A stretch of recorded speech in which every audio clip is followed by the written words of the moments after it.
नमस्कार। आज हम बात करेंगे गॉल ब्लैडर स्टोन के बारे में। जी हाँ, आप में से बहुत सारे लोग कंटिन्यू कमेंट कर रहे थे कि गॉल ब्लैडर स्टोन के बारे में जानकारी दीजिए, उसके बारे में आयुर्वेदिक व्यू क्या है, आयुर्वेद की कौन कौन सी चीज़ें यूज़ हो सकती हैं। तो आज इस वीडियो में गॉल ब्लैडर स्टोन होता क्या है, क्यों होता है, क्या क्या लक्षण देखने मिलता है, किन लोगों को होने के चांसेस ज़्यादा होते हैं, उसके साथ फिर आयुर्वेद में क्या क्या डाइट और आयुर्वेद का क्या पॉइंट ऑफ व्यू हो सकता है, पूरी की पूरी जानकारी आज इस वीडियो में। गॉल ब्लैडर स्टोन मतलब आपका जो गॉल ब्लैडर होता है उसके अंदर पथरी होने लग जाना या पत्थर जैसे कुछ चीज़ों का फॉर्मेशन होने लग जाना। जैसे आपकी किडनी होती है, किडनी के अंदर जैसे पत्थर बनने लग जाते हैं, वैसे ही जब आपके गॉल ब्लैडर के अंदर पत्थर बन जाए तो उसे गॉल ब्लैडर स्टोन कहते हैं।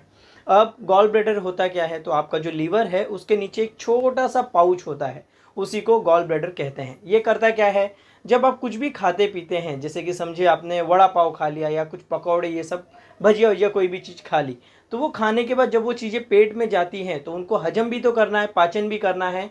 इन सारी चीज़ों को पाचन करने का जो काम होता है वो आपका गॉल ब्लैडर उसमें मदद करता है। क्या करता है वो, बाइल नाम की जो चीज़ होती है वो उसे छोड़ता है पेट में। वो बाइल पेट में आके क्या करता है, ये जो चीज़ें हैं उनको हजम कर लेता है। जब ये अच्छे से हजम हो जाती है तो अच्छे से आपका शरीर उसको एब्जॉर्ब करता है और फिर पूरे शरीर में ये चीज़ें आपके काम आती हैं।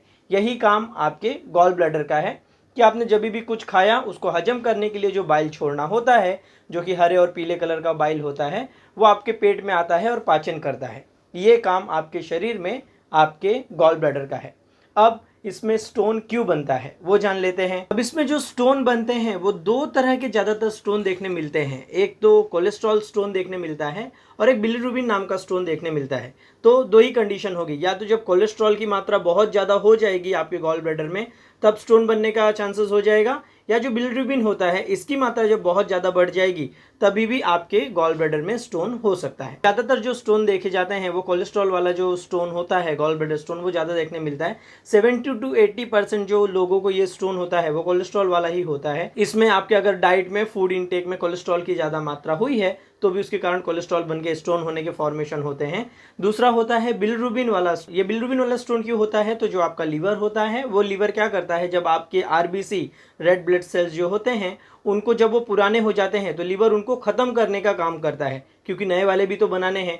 तो पुरानों को जब ख़त्म करने लग जाता है तो उनको ख़त्म करते समय आपके शरीर में बिलीरुबिन नाम की चीज़ पैदा होती है। ये बिलीरुबिन जब बहुत ज़्यादा हो जाएगा तो कैल्शियम के साथ मिलकर स्टोन बनाने का काम करता है। अब जो कोलेस्ट्रॉल वाला स्टोन होता है वो अगर एक्सरे करेंगे तो वो इतना नहीं दिखाई देता, पर जो ये बिलीरुबिन वाला स्टोन होता है वो कैल्शियम की अगर उसमें मात्रा अधिक रही तो एक्सरे बहुत बार करने के बाद भी वो दिख जाता है। तो किन लोगों को ये स्टोन ज़्यादातर हो सकता है, तो ऐसे चांसेस कहते हैं कि भाई जो लोग मोटे हैं उन लोगों को हो सकता है, जिनकी डाइट में बहुत ज़्यादा फैट ऐसी चीज़ें हैं, बहुत ज़्यादा तेल, जंक फूड जैसी चीज़ें हैं, उनको होने के चांसेस हो सकते हैं।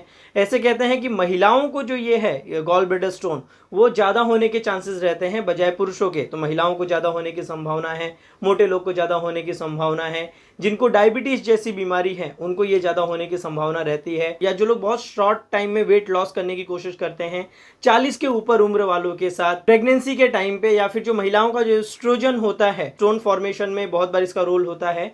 तो जो लोग स्ट्रोजन हार्मोन की टैबलेट लेती हैं जो महिलाएं, उनके साथ भी ये स्टोन होने के चांसेस रहते हैं। ज़्यादातर जो ये गॉल ब्लैडर स्टोन होता है वो असिम्टोमेटिक रहता है, मतलब इसमें बहुत बार लक्षण नहीं दिखता। कई लोगों को ये स्टोन रहता भी है, उनको कुछ तकलीफ नहीं होती, वो आराम से अपनी लाइफ जीते रहते हैं। पर जब ये कुछ ना कुछ तकलीफ करना चालू कर देता है, या लोग कोई और एग्जामिनेशन के लिए गए रहते हैं, जैसे सोनोग्राफी कराते रहते हैं और क्लिक होता है कि अरे इसमें स्टोन भी आ गया है, ऐसे करके पता चलता है। अगर आपको गॉल ब्लैडर स्टोन हो जाएगा तो क्या क्या लक्षण मिलेंगे, तो सबसे पहले जो आपके लीवर के साइड में राइट साइड का एरिया है वहाँ पे बहुत ज़्यादा पेन होगा, सुई के चुभने जैसा या काटने जैसा जो दर्द है उस तरह का दर्द होगा, उल्टी जैसे बार बार लगना, इस तरह की तकलीफें होंगी। यूरिन का कलर है वो बहुत ज़्यादा येलोइश कलर का हो जाएगा, बर्पिंग बहुत ज़्यादा ढकारे आने लगना, या खाने के बाद पेट बहुत फूलने लग जाना, इस तरह की तकलीफें आपको होने लग जाएंगी। बहुत ज़्यादा एक्यूट कंडीशन रही, तुरंत वाली कंडीशन रही, तो उसमें फीवर भी आ सकता है, उल्टी भी हो सकती है।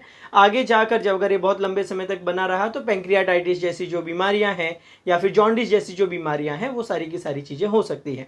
मॉडर्न में क्या करते हैं, या तो सोनोग्राफी करके आपको वो पता चलता है, या कुछ रिपोर्ट्स के थ्रू वो पता करते हैं कि भाई आपको यहाँ पे स्टोन आया है, सीटीवीटी जैसी स्कैन में पता चल जाता है।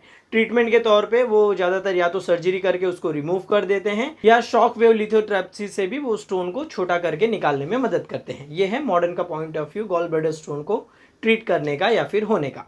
चलो अब आते हैं आयुर्वेद की तरफ। आयुर्वेद का जो सिद्धांत है, हम हर बार कहते हैं कि 5 महाभूत के ऊपर बेस्ड सिद्धांत है, आकाश, वायु, अग्नि, जल, पृथ्वी। तो ये 5 महाभूतों का जो बैलेंस है तो स्वस्थ है, इनमें से कुछ बिगड़ा तो आपको तकलीफ होगी। अब पत्थर जो फॉर्मेशन, पथरी का मतलब या स्टोन का मतलब, जो हम अगर हम आम बोलचाल की भाषा में करें तो वो क्या होगा, पत्थर हम बोलेंगे, है ना, आम बोलचाल की भाषा में पत्थर होता है। अब ये पत्थर बनता क्यों है, तो पत्थर आपका तभी फॉर्मेशन होगा जब आपके शरीर में अर्थ एलिमेंट बहुत ज़्यादा बढ़ जाएगा। ठीक है, ये अर्थ एलिमेंट बढ़ जाएगा। इस अर्थ एलिमेंट के साथ साथ क्या होगा, अब उस अर्थ एलिमेंट को हम कोलेस्ट्रॉल के नाम से जाने या किसी भी चीज़ से जाने, ये अर्थ एलिमेंट बढ़ गया। और ये अर्थ एलिमेंट में गर्मियों में आप देखिए क्या होता है कि जब बहुत ज़्यादा धूप पड़ती है तो धूप पड़ने के बाद जो मिट्टी, गांव में देखिए जो मिट्टी होती है, वो मिट्टी के जो टुकड़े होते हैं एकदम कड़क हो जाते हैं, कठोर हो जाते हैं, जो कि बारिश के टाइम पे, ठंडी के टाइम पे इतना देखने नहीं मिलता। तो क्या हुआ, यहाँ पे अर्थ एलिमेंट, पृथ्वी महाभूत बढ़ गया और उसके अंदर का जो जल महाभूत था वो उसने सोख लिया। यहाँ पे क्या क्या बढ़ा, अगर आयुर्वेदिक पॉइंट ऑफ व्यू से बोले तो भाई इसमें आपका अर्थ एलिमेंट बिगड़ता है और उसके साथ साथ में वायु, हवा जो है वो उसको सुखा के एकदम कड़क पत्थर बनाने का यहाँ पर काम करती है। ठीक है, ये समझे। तो इसका ट्रीटमेंट क्या करेंगे, इसका अगर ट्रीटमेंट हमें करना है तो हम फिर से नेचर की तरफ चलते हैं। नेचर में आपने एक चीज़ देखी होगी, या चाइना के बहुत महान संत हुए लाओ त्से करके, उनका ऐसे कहना था कि इस दुनिया में सबसे सॉफ्ट चीज़ है ना वो पानी है। पर पानी एक ऐसी चीज़ है जो हर एक चीज़ को तोड़ सकती है, पानी को कोई नहीं रोक सकता। या आपने नेचर में देखा होगा, बड़े बड़े जो पत्थर के पहाड़ होते हैं, पानी उनको तोड़ के निकल जाता है। तो पानी के अंदर ये कैपेसिटी है पत्थर को तोड़ने का। या आपके घर पे कभी मरम्मत का काम हो रहा होगा, वहाँ पे जो घर बनाने वाले आते हैं उन्हें देखिए, जब लादी या पत्थर जब काटना रहता है तो वो क्या करते हैं, एक मशीन चालू करते हैं और मशीन से पत्थर को काट देते हैं क्या, नहीं। जब वो पत्थर को या मार्बल इन सबको काटना भी रहता है तो वो क्या करते हैं, पानी यूज करते हैं, है ना। पहले पानी, एक तरफ पानी डालते जाते हैं और दूसरी तरफ मशीन से लेके उसको काटने का काम करते हैं। इस तरह हम पत्थर को काटते हैं। तो इससे हम क्या सीख सकते हैं, इससे ये समझ में आता है कि कोई भी पत्थर हो, वो चाहे गॉल ब्लैडर का पत्थर हो या फिर आपकी किडनी का, कहीं का भी पत्थर हो, उसको जब भी काटना है तो हमें पहली बात तो पानी लगेगा। चलो, अब पानी के साथ हमें क्या लगेगा, कोई ऐसी चीज लगेगी जो तोड़ फोड़ करने का काम कर सके। जैसे कि लिथोट्रिप्सी में क्या करते हैं, शॉकिंग वेव देते हैं, वो शॉकिंग वेव जाके उसको तोड़ने का काम करती है। तो नेचर में हम कुछ ऐसी चीजें उठाए जो कि तोड़ फोड़ करने का काम कर सके और वाटर डोमिनेंट हो। इस तरह की जो भी चीजें होंगी वो आपके इस स्टोन में आपके लिए मददगार होंगी। तो वो कौन कौन सी चीज हो सकती है, हमने गुण के ऊपर कुछ वीडियोस डाले थे, उसमें बोला था आयुर्वेद गुण चिकित्सा के ऊपर ट्रीटमेंट करता है। तो हमें क्या चाहिए, तीक्ष्ण गुण यहाँ पे सबसे ज्यादा चाहिए। भेदन जो होता है ना, भेदन मतलब तोड़ फोड़ करना है, या आम एकदम सिंपल भाषा में बोलूं, पत्थर है उसको तोड़ देना है, पानी की मदद से तोड़ देना है, ओनली नहीं तोड़ना है। तो पानी की मदद से तोड़ने वाली जो कोई औषधियां होंगी वो इसमें यूजफुल आएंगी। सबसे पहले एक जो चीज याद आती है जो कि भेदन करने में बहुत मदद करती है, हो सकता है आप सभी के घर पे भी हो, उसका नाम है एलोवेरा। जी हाँ, कुमारी एलोवेरा, जिसे कि हाँ ग्वार पाठा भी हिंदी में बहुत बार कहते हैं। तो ये जो ग्वार पाठा है उसके जब आप गुण पढ़ेंगे, उसके ऊपर हमने ऑलरेडी वीडियो डालकर रखा है यूट्यूब पे, इसके जब आप गुण पढ़ेंगे तो ये वात पित्त कफ तीनों पे काम करती है। बट इसका जो एक्शन बोला है वो भेदन बोला है, और इसके अंदर लिक्विड बहुत अच्छी मात्रा में होता है। तो आप क्या यूज़ कर सकते हैं, अगर आपको छोटी मात्रा में स्टोन है या आपको कोई तकलीफ नहीं होती बट रिपोर्ट में ऐसे आ गया कि आपको गॉल ब्लैडर स्टोन आया है, तो रोज आपको सुबह कम से कम 30 to 40 ml एलोवेरा का जूस सुबह 6 बजे के आसपास पीना शुरू करना चाहिए। जी हाँ, ये सभी लोगों के लिए सुटेबल होगा, उनके लिए भी सुटेबल होगा जो पित्त डोमिनेंट है, जिनको थोड़ी भी गर्म चीज लिया तो प्रॉब्लम हो सकती है। एलोवेरा का गुणधर्म पढ़िए, लिक्विड है उसके अंदर, पानी जैसी चीज है और तेज छेदन भेदन का काम कर सकती है। तो एलोवेरा जो है वो आपको इस पत्थर को फोड़ने में, या जो मॉडर्न में वो लिथोट्रिप्सी करते हैं, वो नेचुरल मेडिसिन जो लिथोट्रिप्सी का काम आपके शरीर में कर सके वो वाली चीज करने में मदद करेगा। तो पहला ऑप्शन हुआ एलोवेरा, आप में से ले सकते हैं। दूसरी एक और कमाल की चीज जो कि लगभग फ्री में अवेलेबल है, वो क्या हो सकता है, नेचुरल बाइल हमारे पास अवेलेबल है। नेचुरल बाइल मतलब गौमूत्र या फिर बकरी का मूत्र, भेड़ का, जो भी आपके पास अवेलेबल हो, ऊंट का मूत्र, ये ऐसे अलग अलग 8 तरह के आयुर्वेद में मूत्र बोले हैं। उनका जब आप गुणधर्म पढ़ेंगे गौमूत्र के बारे में, तो गौमूत्र को या सभी तरह के मूत्रों को क्या बोला है, ये छेदन भेदन करते हैं। ठीक है, इनके अंदर क्षार है। क्षार का क्या काम होता है, क्षार का मेन एक्शन ही यही होता है कि शरीर के अंदर जो भी कड़क चीज फॉर्मेशन हो गई है, वो चाहे ट्यूमर फॉर्मेशन हो चाहे स्टोन फॉर्मेशन हो, सभी तरह के क्षार इसलिए यही तोड़ फोड़ का काम करते हैं। आयुर्वेद में जो यव क्षार जैसी जो औषधियाँ होती हैं वो इसीलिए यूज़ की जाती है क्योंकि क्षार बहुत स्ट्रांग होते हैं और तोड़ फोड़ में मदद करते हैं। वो चीज़ नेचुरल गौमूत्र में अवेलेबल है। तो क्या कर सकते हैं, गौमूत्र जिसके पास अवेलेबल है, या फिर गौमूत्र या फिर बकरी का मूत्र या फिर ऊँट का, जो भी मूत्र आपके पास अवेलेबल हो, वो मूत्र जो है वो 60 ml के आसपास, 30 to 60 ml उनको यूज़ करना चाहिए। हाँ, जो बहुत ज़्यादा गर्म नेचर के उनके लिए सूटेबल नहीं होगा, कफ और वात वाली प्रकृतियों के लिए ये ज़्यादा अच्छा होगा। तो ये इसका यूज़ किया जा सकता है। इसे और ज़्यादा थोड़ा स्ट्रांग बनाने के लिए एक और चीज़ यूज़ हो सकती है जो कि सेम इसी पे काम करेगी, लीवर तक जो जाती है और लीवर का एक्शन बढ़ा के आपको ये स्टोन कम करने में मदद करेगी, जो कोलेस्ट्रॉल है उसका डाइजेशन करने में मदद करेगी। वो चीज़ है हल्दी। जी हाँ, हल्दी आपके घर में है तो गौमूत्र के साथ 2 चुटकी हल्दी उसके अंदर डाल के उसको आप ले सकते हैं। या हल्दी के बजाय एक और मेडिसिन भी आती है जिसको दारू हल्दी बोलते हैं, वो दारू हल्दी भी लगभग 1 से 3 ग्राम की मात्रा में गौमूत्र के साथ ले सकते हैं, या एलोवेरा जूस के साथ भी ये लेने के लिए यूज़ कर सकते हैं। तो 2 से 3 ऑप्शन हुए। एक और ऑप्शन यहाँ पे हमें समझ में आता है, वो है कुड़त। कुड़त का जो एक्शन है वो भेदन का ही मेन एक्शन है। लोगों को लगता है कुड़त केवल किडनी पे ही जाके काम करेगी, वो पूरी बॉडी पे छेदन भेदन का काम करती है। तो कहीं पे भी आपको पथरी हुई हो, कुड़त जिसे कि हम हॉर्स ग्राम कहते हैं आम बोलचाल की भाषा में, कुड़थी, कड़थी, गुजराती में कड़थी बोलते हैं, है ना। तो ये जो कुड़त है इसके बारे में भी हमने वीडियो डाल के रखा है। ये जो कुड़त है, ये कुड़त की दाल आप खाने में यूज़ करना चालू कर दीजिए, और ये कुड़त की दाल खाने के साथ साथ इसका जो सूप है वो सूप बनाकर पी सकते हैं। सूप कैसे बनाना है, 200 ml पानी ले लो, 20 ग्राम कुड़त की दाल डालो, उसके अंदर 2 चुटकी त्रिकटु पाउडर जो होता है, सौंठ, काली मिर्च और पिपली, ये डाल के उसके अंदर थोड़ा सा नींबू डालकर ये वाला पीना चाहिए। ये भी आपके शरीर में क्या करेगा, छेदन भेदन करने का या फोड़ने का काम करेगा, और आपको जो स्टोन फॉर्मेशन हुआ है या उसके कारण जो भी तकलीफ हो रही है उसे निकालने में मदद करेगा। मेडिसिन के तौर पे आयुर्वेद में इसके लिए बहुत सारी मेडिसिन है जो कि आप अपने नज़दीकी आयुर्वेदिक डॉक्टर को दिखाकर ले सकते हैं। जैसे कि एक महाराष्ट्र में बहुत अच्छी दवाई बनाई जाती है जिसको कि नारिकेल लवण कहते हैं। नारिकेल लवण जो मतलब नारियल होता है, वो नारियल के अंदर नमक डालकर इसे बनाते हैं। तो नारिकेल लवण जैसी जो औषधियाँ हैं वो इस तरह के जो केसेस होते हैं उसमें विशेष रूप से एक्शन आती है। महाराष्ट्र के कई वैद्य हैं जिनके 3-3, 4-4 पीढ़ी ये प्रैक्टिस करती आई है और वो बहुत लंबे समय से इसको यूज़ करते हैं। तो आप नज़दीकी आयुर्वेदिक डॉक्टर के पास जाकर वो, या कई सारे आसव वरिष्ठ इसके अंदर यूज़ हो सकते हैं। वैसी सारी की सारी दवाइयाँ आप इसमें यूज़ कर सकते हैं।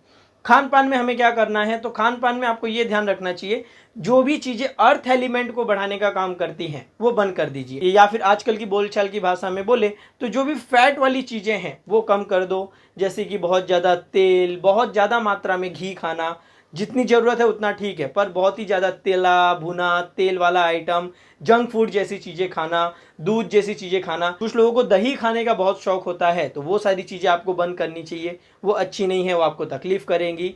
तो जितनी भी जंक फूड है, जितनी भी बहुत ज़्यादा चिकनी चीज़ें हैं, जो चीज़ें पचने में भारी होती हैं उन चीज़ों को आपको छोड़ना चाहिए, और जो चीज़ें पचने में हल्की हैं जैसे कि मूंग आपके खाने में लेके आओ, कुड़त आपके खाने में जरूर लेकर आओ, जिसके बारे में हॉर्स ग्राम के बारे में हमने आपको बोला वो लेके आइए। एक्सरसाइज करना, अगर आपका वजन ज़्यादा है तो आपके लिए व्यायाम जैसी चीज़ें करना बहुत अच्छा है। आंवला जैसी जो चीज़ें हैं जो कि वेट लॉस में मदद करती है उसका प्रयोग आप कर सकते हैं। और बाकी लीवर की थाली ऐसे करके हमने एक वीडियो डाला है, तो उसमें जो जो डाइट बोली है लीवर की थाली वाला वीडियो, वो आप ओज आयुर्वेद लीवर ऐसे करके यूट्यूब पे सर्च कीजिए, आपको वीडियो आ जाएगा। उसमें जो जो डाइट बोली है वो सभी की सभी डाइट आपके लिए यूजफुल होगी। तो ये सारी चीज़ें आप आयुर्वेद में करने के लिए कर सकते हैं। तो आज हमने इस वीडियो में ये जाना कि जो पथरी या स्टोन का फॉर्मेशन होना है वो अर्थ एलिमेंट का डोमिनेशन है, या पत्थर को फोड़ने के लिए हम नेचर में क्या यूज़ करते हैं, पानी, वो भी तीक्ष्ण गुण के साथ। तो नेचुरल हमको ऐसी चीज़ चाहिए जिसके अंदर वाटर एलिमेंट ज़्यादा हो और वो छेदन भेदन का काम कर सके। तो इसमें 4-6 हमने आज ऑप्शन जाने, जैसे कि एलोवेरा जूस इसमें बहुत ज़्यादा फायदेमंद आपके लिए होगा क्योंकि छेदन भेदन का काम करता है। गौमूत्र या सभी तरह के जो मूत्र हैं वो इसमें यूज़फुल होगा, आपके पास जो भी आसानी से अवेलेबल हो। गौमूत्र लेना है, गौ अर्क नहीं, ये ध्यान रखिए। जो ताज़ा गौमूत्र होता है वो यूज़ कर सकते हैं, कुड़त की दाल यूज़ कर सकते हैं, और जो दवाइयों में हल्दी, दारू हल्दी, या फिर एक और अच्छी ऐसी दवा है जो कि यही तोड़ फोड़ का काम करती है और कफ को या अर्थ एलिमेंट को बॉडी में बहुत अच्छे से कम करने में मदद करती है, उसका नाम है कटुकी। कटुकी, जिसको कुछ लोग कुटुकी भी बोलते हैं, कटुकी कुटुकी जो भी वर्ड आप यूज़ किए, ये बहुत कमाल की दवा है। आरोग्यवर्धिनी नाम की जो टैबलेट बनती है उसमें 50% जो है ये कटुकी ही है। अब ये कटुकी क्या करती है, ये भी यही आम दोष, ये पाचन का काम करती है, जो एक्स्ट्रा आपके शरीर में जो भी कोलेस्ट्रॉल बढ़ा है उसको कम करती है, जो फैटी लोग हैं वो वजन कम करने में मदद करती है, शुगर में भी मदद करती है, और छेदन भेदन का काम करेगी, फोड़ने का काम करेगी। तो जो लोग को चाहिए वो कटुकी का भी जो एक चम्मच, एक बड़ा चम्मच जो पाउडर होता है लगभग 4 से 5 ग्राम के आसपास, वो कटुकी पाउडर वो पीने के लिए ले सकते हैं गौमूत्र के साथ। ये सब भी कटुकी बहुत ज़्यादा ड्राई होती है, तो जिनको इसके साथ तकलीफ होती है वो थोड़ी सी मात्रा में घी, थोड़ी सी मात्रा में, मतलब 1 चम्मच कटुकी लिया है तो 1/4 चम्मच या हाफ चम्मच घी प्लस 1 चुटकी सेंधा नमक डाल के इसे लेंगे तो ये वाला कॉम्बिनेशन बहुत अच्छा इसमें आपको यूज़ करेगा। बाकी आप नज़दीकी आयुर्वेदिक डॉक्टर को दिखा के जो अलग अलग तरह के इसके जो छेदन भेदन करने वाले कई सारे क्षार अवेलेबल होते हैं, यवक क्षार, सज्जी क्षार, या फिर नारिकेल लवण जैसी बहुत सारी औषधियाँ हैं। ऐसी कई तरह की औषधियाँ हैं जो आपके नेचर के अनुसार डॉक्टर के गाइडेंस में ले सकते हैं। ये था गॉल ब्लैडर स्टोन के बारे में, जिसके बारे में आप लोगों ने बहुत सारे कमेंट किए थे। उम्मीद है कि ये वीडियो आपके लिए मददगार साबित हुआ होगा, आपकी कुछ ना कुछ जानकारी बढ़ाने में मददगार साबित हुआ होगा। अगर ये अच्छा लगे तो दूसरों के साथ भी शेयर जरूर करें, और बाकी और किन बीमारियों के ऊपर आप जानना चाहते हैं हमें कमेंट करके जरूर बताएं। तब तक के लिए स्वस्थ रहें, मस्त रहें।